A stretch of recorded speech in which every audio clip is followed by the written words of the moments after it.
Mobile game has been a constant presence in my life for as long as I can remember. These games are popular due to their accessibility, offering a wide variety of options from puzzles and action games to multiplayer experience. Engaging with players from all around the globe is a unique aspect of mobile gaming. The convenience and fun factor attract many enthusiasts.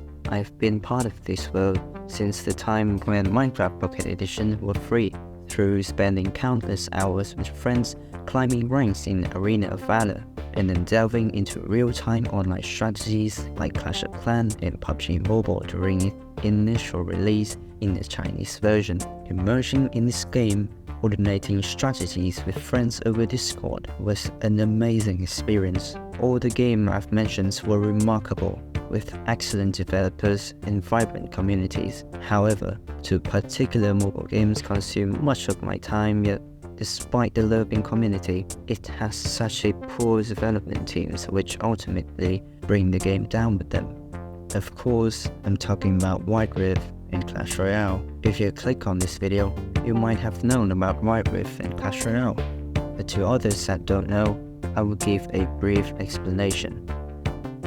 WildRift is a multiplayer online battle arena game developed and published by Riot Games.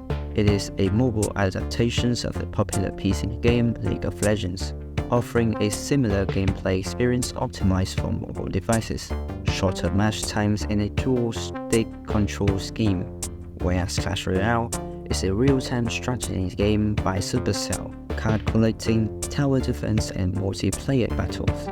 Players use cards representing troops and spells to attack and defend in real-time battles, and can join clans for clans wars. Despite belonging to different genres, this game still shares common problems in mobile gaming in general: developers and management teams. WildRift is facing massive challenges of matchmaking, poor advertising, monetizations, and punishment system. So what does this have to do with the developer team? Yes, you are absolutely correct. If it wasn't for the beginning of the game, these issues have persisted since the game's initial release, garnering attention from both content creators and community. Since then, content creators and their community have spoken out so much, but the development team still cannot fix the problem, or they just completely ignore them, sugarcoat them to defuse the situation, leading to the sentiment of disappointment within the player base as this problem resurfaces in later seasons. Many mobile games, either go down or go up. And after you worked on so many games, you actually found a pattern, or at least saw a pattern of success and pattern of failure, right? For example, Honor of King being one of the biggest games in China, biggest game in the world still. And there are certain reasons why they're able to succeed. And if you look at their counterpart, right, the international version of that game, aka Arena of Valor, why did that game fail so miserably in the Western region? There are many things that you can see a pattern of. And I saw the resemblance of WildRift team doing the similar things as Arena of Valor did. In fact, in May,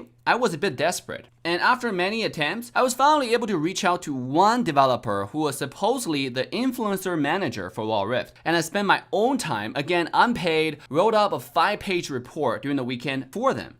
Why I think the game is going downhill and my recommendations for each item, but it received no response, not even a thank you note. On the other hand, Clash Royale is only faced with matchmaking, monetizations, and balance changes, but it is much more severe than WildRift, especially in monetizations. It has gotten worse to the point that it changed its description on the wiki page to pay to win. It's still the ongoing debate that Clash Royale development teams have already known about these problems, and they choose to ignore, or they just flat out ignorant. Content creators in his community has informed the development team, but they don't reply or just vaguely mentions the problem on the latest community post. The lack of movement of the development teams have led to a significant number of players either going to strike or completely leaving the platform due to the disappointment with the development team's performance. This excuse includes major content creators who have chosen to depart the platform in favor of other games where their opinions are valued and acknowledged, reflecting a growing dissatisfactions within the player community. So does this affect the game at all? Well, to the extent of my knowledge, actually no. The people that are leaving just the ones who are connected with the community and choose to raise their voice, contributing to the game that they are passionate about. There are still the majority of player base who are casual players and quite disconnected with the community and don't really know what's happening outside of the gameplay aspect. Me myself has been part of both communities and witnessed changes being made within the development of the game, though it's clear that there must be changes, especially to the devs, to lift both the game back up without losing their credibility. In summary, when game developers don't listen to players, it can cause big problem for the game. If they ignore the issues and important people leave, it can lead to the game failure. To avoid this, it is important for the developer to communicate openly and listen to the player feedback to keep the game healthy and fun for everyone.